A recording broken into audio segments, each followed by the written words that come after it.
మీకు ఉదయకాల శుభములు.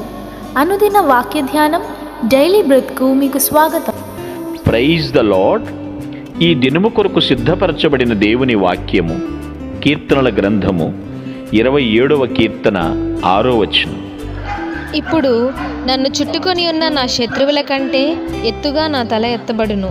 ఆయన గుడారములో నేను ఉత్సాహధ్వని చేయుచు బలులు అర్పించదను. నేను పాడెదను, యెహోవాను గూర్చి స్తుతిగానము చేసెదను. And now shall mine head be lifted up above mine enemies round about me. Therefore will I offer in his tabernacle sacrifices of joy. I will sing praises unto the Lord. ప్రభునందు ప్రియులారా, ముందుగా మీకు హృదయపూర్వక వందనములు తెలియచేస్తున్నాను. దావీదు యొక్క స్వంత అనుభవాన్ని, భవిష్యత్తు కార్యాన్ని మనం చదువుకుంటూ ఉన్నాం. యుద్ధమును చేయాల్సి వచ్చినటువంటి సమయంలో ఒక్కొక్కసారి శత్రువుల నుంచి పారిపోయి దాక్కున్న సందర్భాలు చాలా ఉన్నాయి. అలాంటి పరిస్థితుల్లో ఇతర ప్రాంతాలకు వెళ్ళిపోతున్నటువంటి సమయంలో దావీదు దేవుని ఆరాధించడానికి తహతహలాడుతూ ఉండేవాడు.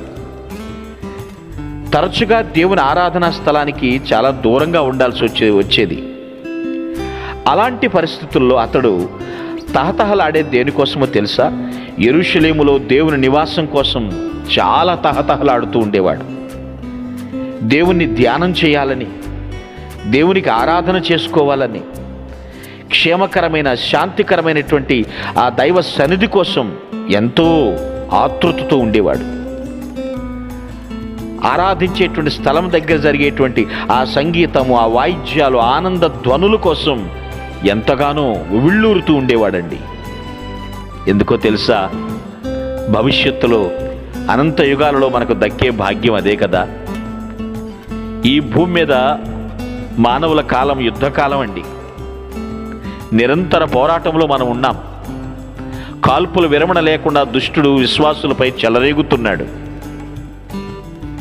కొన్ని సందర్భాల్లో దాక్కోవాలి. దాక్కున్నంత మాత్రాన మనం పిరికివారము కామండి. వివేచనతో దేవుని యొక్క తలంపు కోసం, దేవుడిచ్చే జ్ఞానం కోసం కనిపెట్టుకోవాలి తప్ప పిరికివారుగా పారిపోతున్నట్టు దాని అర్థం కాదు. ఈ విషయాన్ని ప్రతి ఒక్కరూ గ్రహిస్తారని నేను విశ్వసిస్తున్నాను. ప్రియులారా, ఆరాధించాలి.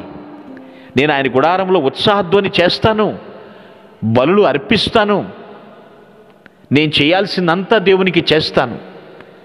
ఇదంతా నా దేవుని ఘనత కోసమే, నా దేవుని మెప్పు కోసమే. ఆయన ఆరాధించబడాలి. ఎవరి ద్వారా ఆరాధించబడతాడు? ఆయన పిల్లలైనటువంటి మన ద్వారానే కదా. చుట్టూ శత్రువులు చుట్టూ ఉండొచ్చు, కానీ ఆ శత్రువుల మధ్యలోంచి తల ఎత్తి దేవుణ్ణి ఆరాధించాలి. నీతిమంతుల గుడారాలలో రక్షణను గూర్చిన ఉత్సాహ సునాద గీతం వినిపిస్తున్నాయని చదువుకున్నామే. మనం పాట పాడుతున్నామా? దేవుని గూర్చి స్తుతిగానం చేస్తున్నామా? ఆరాధన కోసం ఆతృత మనకున్నదా? ఎప్పుడు నేను దేవుని సన్నిధికి వెళ్ళదనా, ఎప్పుడు నేను దేవుని సేవించదనా అనేటువంటి ఆతృత మనకు ఉండాలి. దావీదు యుద్ధకాలంలో కొన్ని సందర్భంలో శత్రువు నుంచి పారిపోయి దాక్కున్న సమయాల్లో కూడా దేవుని ఆరాధించేటువంటి విషయం గురించి ఆలోచిస్తూ ఉన్నాడు. మరలా నేను ఎప్పుడు బాహాటంగా దేవుణ్ణి ఆరాధిస్తాను. ప్రియులారా, ఇప్పుడు మనం ఆరాధించుకుంటకు దేవుడు అవకాశాలు ఇచ్చాడు, కానీ కొందరు ఆరాధనను ప్రక్కన పెడుతున్నారు, పట్టించుకునటం లేదు. మందిరము అనగా దేవుని సమాజము కూడుకునేటువంటి స్థలముగా ఉన్న అవకాశాన్ని కూడా జారవిడుచుకుంటున్నారు. నోరెత్తి గొంతెత్తి దేవుని స్తుతించలేకున్నారు. దేవుని పేరు చెప్పటానికి కూడా సిగ్గుపడుతున్నారు. భాగ్యాన్ని చేజేతులరా కోల్పోతున్నారేమో అనిపిస్తుంది. ప్రియమైన వారలారా, దేవుణ్ణి ఆరాధించడం తప్ప భవిష్యత్తులో మన ఉద్యోగం మరొకటేముంది? ఈ లోకంలో తనువు చాలించిన తర్వాత, ప్రభు దగ్గరికి వెళ్ళిన తర్వాత మనందరము చేసే ఏకైక ఉద్యోగము ఆయన ఆరాధించటమే. మరే పని లేదిక.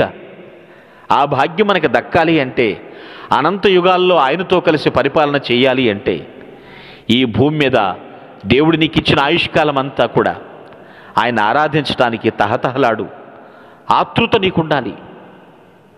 ఇక్కడ భక్తుడు చూడండి, నా చుట్టూ శత్రువులు చుట్టుముట్టి ఉన్నాను, నేను తల ఎత్తుగా ఎత్తుతూ ఉంటాను.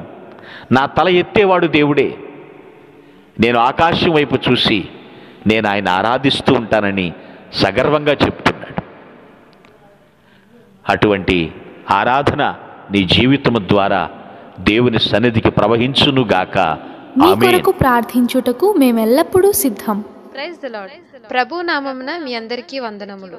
ఈ మా సందేశముల ద్వారా మీరు ఆశీర్వదింపబడినట్లయితే మీ తోటి వారికి షేర్ చేసి దేవుని రాజ్య సువార్తలో మీరు కూడా పాలుభాగస్తులు కావాలని ఆశిస్తున్నాం. మొదటిసారిగా ఈ ఛానల్ను చూస్తున్నట్లయితే మా ఛానల్ను సబ్స్క్రైబ్ చేయండి. వీడియోలు నోటిఫికేషన్ రూపంలో పొందుటకు బెల్ బటన్ని ప్రెస్ చేయండి. God bless you.